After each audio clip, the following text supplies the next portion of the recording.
Greetings friends, I'm Baron Multi, here to show you a game by the name of Bad North. You might extrapolate from the name that it's a game about Canada, but it's actually a strategy game about escaping the Viking invasion of your island home. It came out in 2018 and it was co-developed by, and I'm really hoping I don't butcher this name, Oskar Stalberg and Plausible Concept, and published by Raw Fury. And here we have the map. If you've played FTL, this should look familiar. Every island is a different level. We started all the way to the left. The darker part of the map is every island that has been occupied by the Vikings. The red you see on some islands is blood, it means I've already fought over this island.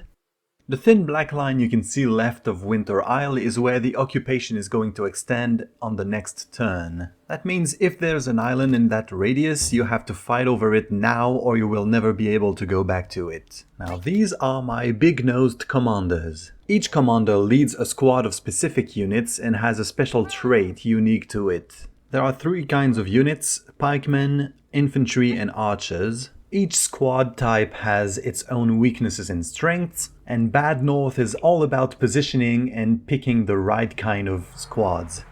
So before you start a level, the game lets you see the geography and terrain of this specific island, as well as the enemy types that are going to be there. If you look at the top of the screen, you'll see Dawn, that's the name of the island, and below that are two icons, which represent the enemy types that are going to be there.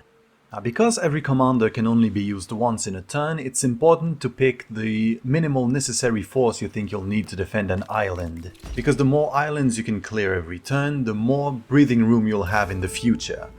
Also note that if you manage to defend an island, every building you saved will give you more gold. So you want to defend all of them if you can. Now the invasion has begun, and I noticed the first two boats are heading for this small patch of ground, so I'm sending my pikemen over there because they are masters of defending choke points. There were only two types of enemies for this island, so we have these guys with shields, they are Huskars. Their shields mean that archers are next to useless against them, and they can go toe-to-toe with infantry, but there's little they can do against pikemen holding a choke point. The two guys on the little boat down the screen are the other types of enemy for this specific island. They are brutes and they will completely ruin any of your unit's day if they get too close.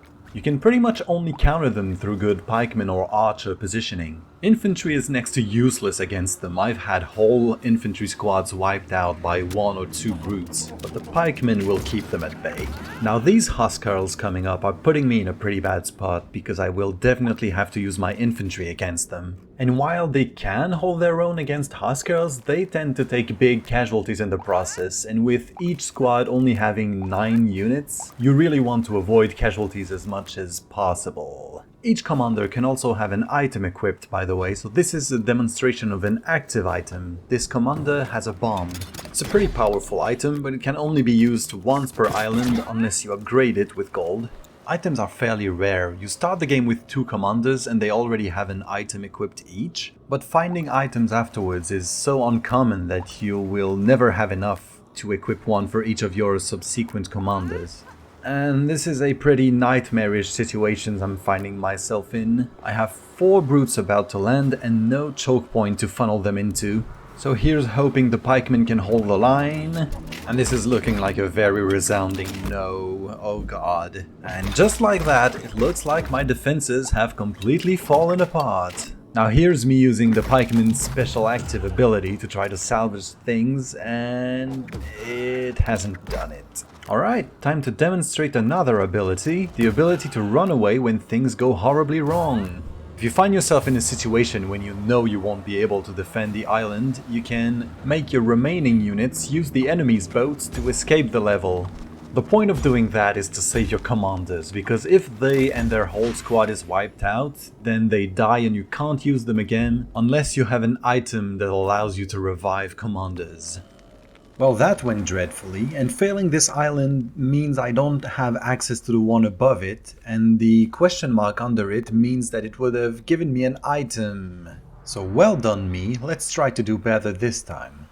And if you noticed, there was a purple flag under this island, and that's because it gives me a brand new commander. I'm also using all of my available ones because they are too few to split them between two islands, so might as well just throw them all into the mix. My archers are going to stay up there because having the high ground gives them an advantage and makes Obi-Wan proud of them. Let's try not to mess up this island as well, shall we? The enemy pathing is fairly predictable. Most weaker units will try to go for the nearest house and put it on fire, while stronger units will usually ignore houses and go for your nearest units. Incidentally, if you're wondering why I don't put my units directly in the path of the boats, that's because when they land, they can actually stun your units, so then they're free pickings for the enemies coming out of the boat. There's a commander trait that reduces knockback on its units, and that means they won't get the stun effect. But even then, they don't start attacking until the enemy has come out of the boat, so there's very little reason to do it. Now, I've positioned my pikemen behind this little choke point there, and that means these two brutes will be easy picking for them. I notice we haven't seen much enemy variety so far, but there are many kinds of enemies. The first ones you encounter in the game are light infantry units that are extremely weak to everything, basically, but they make up for it by usually coming in great number. Even then they're pretty weak, but the difficulty is having to deal with many of them landing in many places, so you have to split your forces. Otherwise they will go for your houses and burn them down. There are also archers, which are all but useless against your infantry because of their shields. They can deflect the arrows. However, if they target your pikemen or your own archers, they can rack up the kill count really fast, so you have to be careful with that. There's also the Huskars, which we saw on the last island. There were the guys with the shield. I briefly showed it earlier, but there's the pikeman active ability. It makes the entire unit charge forward. And there's the archer's ability, the volley, which is pretty self-explanatory. So I've managed to avoid embarrassing myself this time, and I've cleared the island, hooray! So you can see above every building the amount of gold it gives, as well as 3 gold from my archer unit, because the commander has an item equipped that has the passive effect of giving me gold if the commander is still alive at the end of an island. And there's the upgrade menu, which is where you use your gold. You can upgrade your items, the unit itself, or the special ability. Of those 3, I'd say upgrading the unit itself is the most useful. I also like unlocking a unit's ability because it can get you out of a sticky situation, but I'm not a big fan of upgrading them very much. And while items can be useful, I don't like upgrading them much either, because upgrading a unit is just straight up better in my opinion. And here with my brand new commander, I decide to even things out, since I've got 2 units of pikemen and 2 of infantry, but only a single one of archers. I go for another group of archers. The one active ability I haven't showed you yet is the infantry's one, which I don't like very much personally. You can put your unit on high ground and make them jump on top of enemies, but that means your infantry has to be out of position, and if you mistime the jump, enemies can easily slip away and start burning down your buildings while your infantry is busy dealing with their mates, so I'm not a big fan. Now this is a very easily defensible island. All the buildings are on the high ground, and the only way to get up there is to use one of 2 very narrow passages. There aren't even any enemy archers coming, so you could pretty much repulse any attack with 2 squads of pikemen. But I do want to keep some pikes for the next island I will do this turn, so I'm just going to use half of my forces. I'll be using my infantry to protect whichever passage the pikemen aren't covering. But there is little doubt that the pikes are going to be the stars of this show. And here we have a bunch of those light infantrymen I mentioned earlier, although at this point they're anything but a threat. In fact, there's no chance they might reach the high ground, so let me talk a bit about my overall feelings about Bad North while the massacre unfolds. The islands I showed you so far probably don't do the best job of representing the game in its fullest extent.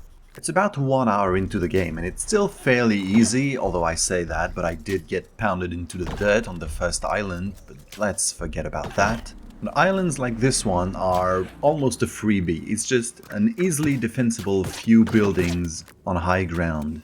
But I think the game shines when it does large islands with many buildings placed here and there and some twisting parts and different terrain.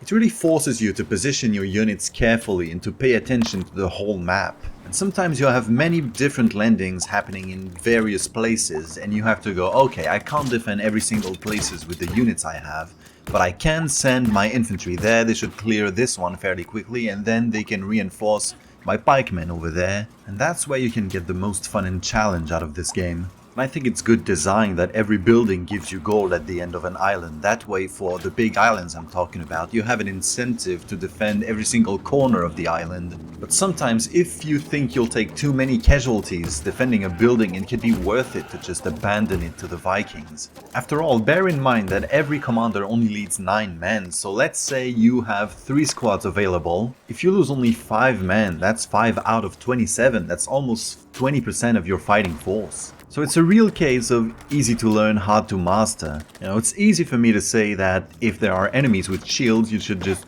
put your pikemen in front, but what if there are also archers around? Then you should have your infantry on their flanks so that they defend the pikemen from the arrows. But maybe there's too little room and placing them there will mean that they will fight against the huskers and take casualties. And maybe there's a simultaneous landing happening on the other side of the island and you have a squad of archers there and they can pick a few of them off, but they won't be able to hold the tide if they do manage to land. So which side do you reinforce? And sure, selecting a unit slows down time, but it doesn't pause it, so you will have to take a decision as fast as possible if you want to avoid catastrophe. So to sum it up, what the game has you do is defend islands using your micromanagement skills and using terrain to your advantage, so that you can do it with as few units as possible. And I think it does it very well, and for me it has this, oh, just one more turn element where you go, oh, I'll do one island and then I'll move on with my life.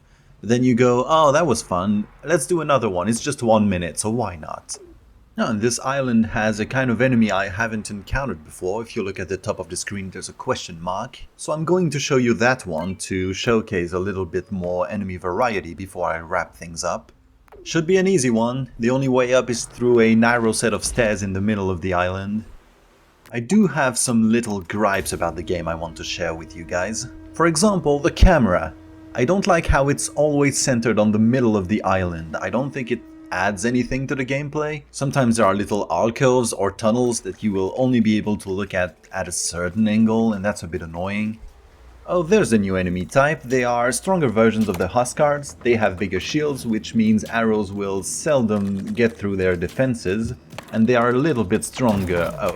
Oh yeah, forgot about that. They also throw a throwing axe at the first enemy they encounter. So, sorry archers, I left you a little bit vulnerable there, didn't I? Let's find a new position for you. I also think the game is a little bit on the short side. I've played on this save for about an hour and a half and I am over a third of the way through. That's not a big deal for me personally. I like playing a game through to the end, and these days, if the game takes too long, I tend to move on to other games and never finish it. So I like a nice brief game that does everything it can with a simple concept, but doesn't overstay its welcome. But it is worth bearing in mind if you want to get as much playtime for your buck as possible. Still, having said that, there is some replay value. You can start a new game with higher difficulty. It makes enemies tougher and stronger, and that forces you to rethink your whole strategy, even if you have the same tools available to you. But otherwise it's a game I like quite a lot. It's easy to dive into. There's also a lot of room for improvement with all the things you can do with the environment and all the micromanagement you can do with your units. And there's a competent difficulty curve. If you thought that looked kind of easy, that's because you've never seen the last enemy type. Without wishing to spoil, they can really ruin your day. And they can make for a very rude awakening if you've been breezing through the rest of the game. So that's Bad North at its core, a nice simple strategy game where the challenge lies in positioning, deploying and moving your units as efficiently as possible, and where failing to do so will leave you face down in the dirt under a Viking's mighty boot. If you need more convincing or you want just a little taste of it, there's a demo available on Steam, otherwise it's $14.99 US or your regional equivalent. Thank you for watching, this has been Baron Multi. Remember, you're always welcome in my barony, where I hope to see you next time.